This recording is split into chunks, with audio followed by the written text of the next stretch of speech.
बात करते हैं कांग्रेस सांसद राहुल गांधी के उस दावे की जिससे सियासी भूचाल खड़ा हो सकता है। राहुल गांधी ने अपने ऊपर ईडी यानी कि एनफोर्समेंट डायरेक्टरेट के एक्शन की आशंका जताई है। राहुल गांधी ने आधी रात के बाद सोशल मीडिया पर एक पोस्ट किया जिसमें उन्होंने ईडी की कार्रवाई की आशंका जताई। राहुल गांधी ने लिखा है कि दो में से एक है, संसद में उनका चक्रव्यूह वाला भाषण पसंद नहीं आया। ईडी के इनसाइडर्स सोर्स ने उन्हें बताया है कि उनके खिलाफ ईडी के एक्शन की प्लानिंग की जा रही है। और राहुल ने अपने पोस्ट में आगे लिखा है कि वो ईडी के अधिकारियों का अपने घर पर चाय और बिस्किट के साथ इंतजार कर रहे हैं। राहुल गांधी ने संसद में बजट पर चर्चा के दौरान भाषण दिया था जिसमें उन्होंने चक्रव्यूह का जिक्र किया था। उन्होंने कहा था कि महाभारत काल के बाद अब 21वीं सदी में एक नया चक्रव्यूह की रचना की जा रही है। तो राहुल गांधी ने एक्स पोस्ट पर यह आशंका जाहिर की है कि उनके ऊपर ईडी की कार्रवाई हो सकती है, ईडी की रेड हो सकती है। और साथ ही राहुल गांधी के इस बयान के बाद सियासी हलकों में चर्चा भी शुरू हो गई है। राहुल गांधी वायनाड के दौरे पर गए थे और आधी रात को उन्होंने ये ट्वीट किया है। राहुल ने कहा था कि चक्रव्यूह को पद्मव्यूह भी कहते हैं, मतलब कमल के आकार का भी ये होता है। महाभारत में 6 लोगों ने मिलकर अभिमन्यु को मार डाला था। आज भी चक्रव्यूह के केंद्र में 6 लोग हैं और वही 6 लोग भारत को कंट्रोल करते हैं। राहुल ने पीएम मोदी, गृह मंत्री अमित शाह, संघ प्रमुख मोहन भागवत, एनएसए अजीत डोभाल, कारोबारी मुकेश अंबानी और गौतम अडानी का नाम लिया था। और राहुल गांधी ने बताया था कि यही वो लोग हैं जो इस चक्रव्यूह में शामिल हैं। तो राहुल गांधी के इस पोस्ट के बाद अब सियासी हलकों में चर्चा शुरू हो गई है। राहुल गांधी नेता विपक्ष है और राहुल गांधी ने कहा है कि उन्होंने जो भाषण दिया था और जो उन्होंने चक्रव्यूह का जिक्र किया था उसी के मद्देनजर संसद में 2 में से एक को यह बात पसंद नहीं आई और इसी वजह से उनके खिलाफ यह कार्रवाई हो रही है।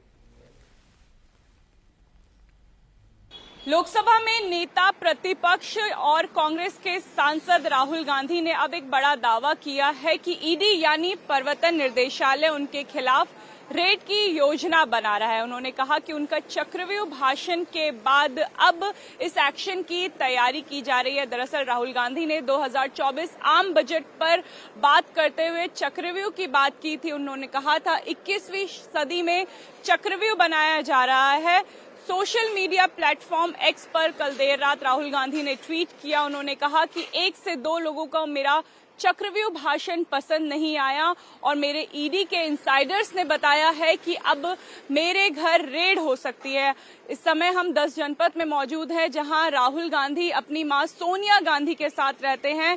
हालांकि लोकसभा में नेता प्रतिपक्ष बनने के बाद उन्हें एक बंगला अलॉट हुआ है पर अभी तक वो वहां शिफ्ट नहीं हुए हैं। राहुल गांधी इस समय वायनाड में हैं, अपनी बहन प्रियंका गांधी के साथ लैंडस्लाइड पीड़ितों से मिल रहे हैं। लेकिन सोशल मीडिया पे उन्होंने ट्वीट करके ये जानकारी दी है देर रात की अब कभी भी उनके घर ईडी की रेड हो सकती है।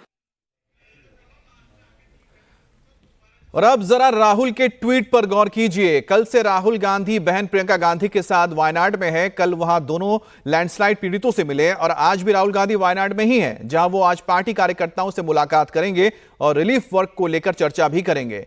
अब आप राहुल गांधी के ट्वीट का समय देखिए। आधी रात के बाद 1:52 पर राहुल गांधी ये ट्वीट करते हैं और ईडी के एक्शन की आशंका जताते हैं। इस तरह सेंट्रल एजेंसियों के एक्शन की आशंका जताने का ट्रेंड आम आदमी पार्टी के नेता किया करते थे, लेकिन अब लगता है कि वही तरीका राहुल गांधी ने भी अपना लिया है। चाहे मनीष सिसोदिया हो या फिर केजरीवाल हो या फिर संजय सिंह हो, सभी ने इसी तरह से ट्वीट किया था। अब आपको सुनाते हैं कि राहुल गांधी का संसद में दिया चक्रव्यूह वाला बयान, वो भाषण जिसे लेकर राहुल गांधी को लगता है कि उनके खिलाफ ईडी का एक्शन हो सकता है। राहुल गांधी ने बजट पर चर्चा के दौरान पीएम मोदी और अमित शाह पर निशाना साधा था। मैंने चक्रव्यूह के बारे में थोड़ी रिसर्च की और पता लगा कि चक्रव्यूह का एक दूसरा नाम होता है पद्मव्यूह, मतलब लोटस फॉर्मेशन।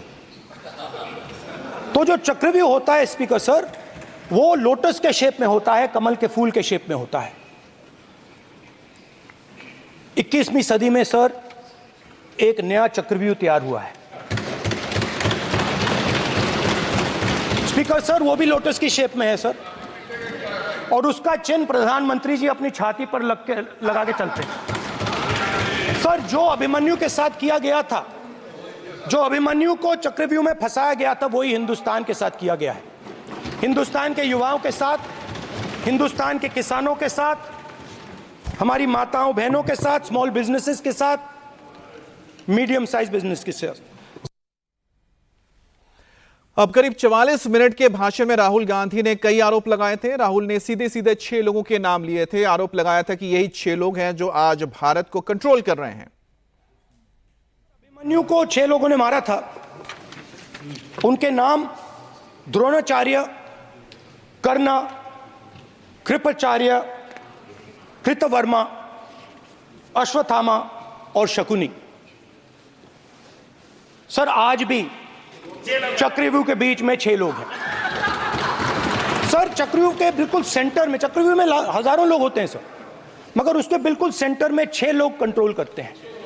तो जैसे उस टाइम 6 लोग कंट्रोल करते थे, वैसे आज भी 6 लोग कंट्रोल कर रहे हैं चक्रव्यूह को। नरेंद्र मोदी जी, अमित शाह जी, मोहन भगवत जी, अजीत दोवल जी, अंबानी और अदानी जी कंट्रोल कर रहे हैं। प्लीज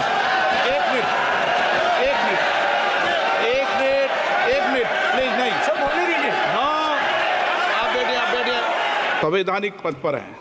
आपके कई माननीय सदस्यों ने यहाँ पर मुझे लिख कर दिया है कि जो माननीय सदस्य का सदस्य नहीं है उसका नाम नहीं लें। आपने लिख के दिया है। आपने क्या आप उसकी पालना करना चाहते हो? स्पीकर सर, गलत। मैं माननीय स्पीकर सर, एक minute, hold on. Speaker sir, अगर आप चाहते हैं तो मैं एक मिनट मैं प्रतिपक्ष के नेता से ये तो अपेक्षा करूंगा सही कि वो सदन की नियम मर्यादा को बने, ये अपेक्षा करता हूं। आप चाहे नहीं करें पर मैं अपेक्षा करता हूं। नहीं सर, मैं अगर आप चाहते हैं सर, मैं एनएसए का और अदानी और अंबानी का नाम इस लिस्ट से निकाल देता हूं। फिर माननीय सदस्य आप अगर आप चाहते हैं सर। प्लीज, मैं नहीं चाहता। सदन के नियम प्रक्रियाओं से सदन चलता है। सर, अगर आप कहते हैं मैं निकाल देता हूं। नो। तो आपने यहां पर सुना राहुल गांधी किस तरह से अपने भाषण के दौरान इन 6 लोगों का नाम ले रहे थे। हमारे साथ शोएब रजा जुड़ गए हैं। शोएब, राहुल गांधी का जो ये ट्वीट आया है, इसको लेकर फिलहाल क्या कांग्रेस की ओर से कोई प्रतिक्रिया आई है, किसी नेता की ओर से प्रतिक्रिया आई है? देखिए, अभी नेताओं की प्रतिक्रिया तो थोड़ी देर के बाद आनी शुरू हो जाएगी अमित, लेकिन इस जो ये ट्वीट आया है उसके बाद ये बात ज़रूर हो रही है कि जो पूरी लड़ाई है ये कानूनी ना होकर बल्कि राजनीतिक लड़ाई लड़ने की कोशिश कांग्रेस की तरफ से या राहुल गांधी की तरफ से इस पूरे मामले में की जा रही है। और ईडी को लगातार, चूंकि पहली बार नहीं बल्कि पहले भी जो अपोजिशन की पार्टीज है वो निशाने पर लेती रही है, इसी तरह से इस बार राहुल गांधी की तरफ से ट्वीट आया और राहुल गांधी ने यह आरोप लगाया है कि उनके अंदर के जो सोर्सेज है, जो इन्फॉर्मर है, उन्होंने जानकारी दी है कि ईडी आने वाली है और चाय बिस्किट के साथ वो उनका इंतजार कर रहे हैं। देखिए, पहली बात तो अमित, अगर राहुल गांधी या सोनिया गांधी की भी बात करते हैं तो नेशनल हेराल्ड का मामला हो या दूसरे मामलों में भी पूछताछ हो चुकी है। कई घंटों तक ईडी ने पूछताछ की है और ईडी कई बार ये भी जो सोर्सेज है वो ये कहते हैं कि पूरे सबूत है। अगर ईडी को कार्रवाई करनी होगी तो ईडी कार्रवाई करेगी, इसमें कोई दो राय नहीं। लेकिन कोई भी एजेंसी यकीनन बताकर, कई बार होता है कि आपको नोटिस दिया जाता है, बुलाया जाता है, पूछताछ की जाती है, लेकिन अगर आपको छापा मारना है कोई एजेंसी को तो वो आएगी। अगर कोई इसकी दो पहलू है। अगर किसी ने वाकई राहुल गांधी को ये बताया है कि ईडी आने वाली है, अंदर का इन्फॉर्मर है, तो ये ईडी के लिए कम से कम सोचने का विषय हो जाएगा कि दरअसल उनके अंदर कौन ऐसा है जो राहुल गांधी को जानकारी दे रहा है। और दूसरी बात, ये परसेप्शन की लड़ाई एक बनाने की कोशिश एजेंसियों को लेकर खासतौर पर लगातार, शोएब, हमने आगे भी देखा था कि किस तरह से जो आम आदमी पार्टी के नेता है लगातार, यानी कि जो इंडिया अलायंस के ही जो सहयोगी दल के जो नेता है, आम आदमी पार्टी के नेता अरविंद केजरीवाल है, संजय सिंह है, मनीष सिसोदिया, सभी ने इसी तरह के ट्वीट किए थे जिसके बाद कार्रवाई हुई थी। लेकिन इस पूरे मामले में एक बात बताइए, ठीक है, हमारे साथ निशिकांत दुबे हमारे साथ जुड़ रहे हैं, सांसद हैं भाजपा के। निशिकांत दुबे जी, राहुल गांधी ने एक ट्वीट किया है काफी आधी रात को कि उनको सूत्रों से जानकारी मिली है कि उनके ऊपर ईडी की रेड पड़ सकती है क्योंकि उन्होंने चक्रव्यूह वाला भाषण दिया था। सीधे आप लोगों पर आरोप लगाया जा रहा है कि आप लोगों को भाषण पसंद नहीं आया सत्ता पक्ष को। चक्रव्यूह में उन्होंने क्या भाषण दिया? उनको न इतिहास पता, न भूगोल पता, न हमारे भगवान पता। कौन सा ऐसा भाषण दे दिया जिससे कि भारतीय जनता पार्टी को परेशानी आई है? बताइए। 5 साल के लिए भारतीय जनता पार्टी को मैंडेट मिला है। माननीय मोदी जी बरसों बाद, 60 साल के बाद ऐसे प्रधानमंत्री, इनको तीसरी बार प्रधानमंत्री बनने का मौका मिला है। वायनाड में उनको लगा कि भारत सरकार ने रेस्क्यू ऑपरेशन अच्छा से किया या नहीं किया। उनको वहां समझ में आ गया कि वायनाड की पूरी सहानुभूति, पूरी समझदारी, पूरा केरल इस सरकार के साथ है, मोदी जी के साथ है। तो मोदी जी ने जिस तरह से एक्शन लिया, गृह मंत्री अमित शाह जी जिस तरह से एक्टिव हुए, उस तरह का रेस्क्यू ऑपरेशन जो है कांग्रेस कर ही नहीं सकती। आरएसएस के लोग वहां लगे हुए हैं दिन रात रेस्क्यू ऑपरेशन में। वो ये नहीं देख रहे हैं कि कौन हिंदू है, कौन मुसलमान है, कौन क्रिश्चियन है।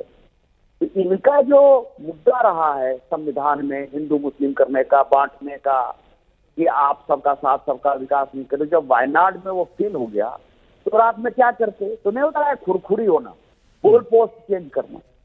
अरे आपको क्यों ईडी का रेड होगा? क्यों इतना परेशान हो रहे हो यार? नीतीश कुमार जी जब आपके साथ चले गए, आज तक आप बताइए कि नीतीश कुमार जी के यहाँ ईडी का रेड हुआ, इनकम टैक्स का रेड हुआ, ललन सिंह जी के ऊपर इनकम टैक्स का रेड हुआ, ईडी का रेड हुआ? एक उदाहरण बताइए। उद्धव ठाकरे जी के यहाँ ईडी का रेड हो गया, किसके यहाँ ईडी का रेड हो गया? तो ये केवल गोल पोस्ट चेंज करते हैं, वायनाड से भड़काना चाहते हैं, क्योंकि जो रिपोर्टें आई है और जो माननीय गृह मंत्री जी ने लोकसभा के अंदर कहा कि पिछले 6 साल से केवल वोट बैंक की राजनीति के कारण वायनाड के उन लोगों का विस्थापन नहीं हो रहा था, जबकि पूरी की पूरी भारत सरकार, पूरा का पूरा डिजास्टर मैनेजमेंट अथॉरिटी लगातार चाह रहा था कि इन लोगों को हटाइए, इन लोगों को हटाइए। लेकिन चूंकि वो मुसलमान होंगे, उनको मुस्लिम वोट बैंक की राज, उनको तो आदमी के जान की परवाह है। इसीलिए राहुल गांधी जी के किसी भी स्टेटमेंट को बहुत सीरियसली लेने की आवश्यकता नहीं है। और अभी वायनाड में है और मेरा उनसे करबद्ध प्रार्थना है कि राजनीति नहीं करें। वायनाड का जो रेस्क्यू ऑपरेशन माननीय मोदी जी के नेतृत्व में चल रहा है, उसी अच्छा निशिकांत दुबे जी, बस एक और सवाल आपसे ले लें। उसमें ये कि इंडी गठबंधन के जो उनके सहयोगी दल के नेता रहे, आम आदमी पार्टी के नेता अरविंद केजरीवाल हो, मनीष सिसोदिया हो या फिर संजय सिंह हो, इन सभी ने इसी तरह से ट्वीट किया था। बाद में उनके साथ क्या हुआ सबने देखा, तो डर होगा ही ना उनके अंदर, राहुल जी के अंदर। अरे ये लोग तो घोटाले में थे, ये लोग तो सरकार चला रहे थे, ये लोग तो शराब घोटाले में थे। और आज भी सुप्रीम कोर्ट में उन लोगों का बेल नहीं हो रहा है। ये सुप्रीम कोर्ट भी तो है, हमारे से नहीं चलता ना। सुप्रीम कोर्ट तो भारत की न्यायपालिका तो कम से कम इंडिपेंडेंट है, ये पूरी दुनिया जानती है। जब उनको बेल मिल जाता है तो कहते हैं कि बहुत अच्छा काम हो गया। या आज यदि हेमंत सोरेन जो है जेल के बाहर निकल गए, सुप्रीम कोर्ट ने बेल दे दिया तो न्यायपालिका अच्छी है। केजरीवाल को तो सुप्रीम कोर्ट बेल नहीं दे रही है, कि इनको मनीष सिसोदिया जी को सुप्रीम कोर्ट बेल नहीं दे रही है, तो सुप्रीम कोर्ट भी आप समझिए हमसे गाइडेड है। दूसरा सवाल ये है, ये कौन सी सरकार चला रहे हैं भाई जो इनके यहाँ ईडी की रेड हो जाएगी? नेशनल हेराल्ड, सही बात है कि बिना 1 रुपया खर्चा किए इन्होंने हजारों करोड़ की संपत्ति ले ली है, तो नेशनल हेराल्ड में पूछताछ चल रही है जी। फिर इसके अलावा इनके ऊपर रेड होने की क्या स्थितियां हैं, क्या संभावना है? दूसरा, चक्रव्यूह का भाषण जो है, जब इनको यही नहीं पता कि चक्रव्यूह 7 लोगों ने किया, ये 6 लोग कर रहे हैं।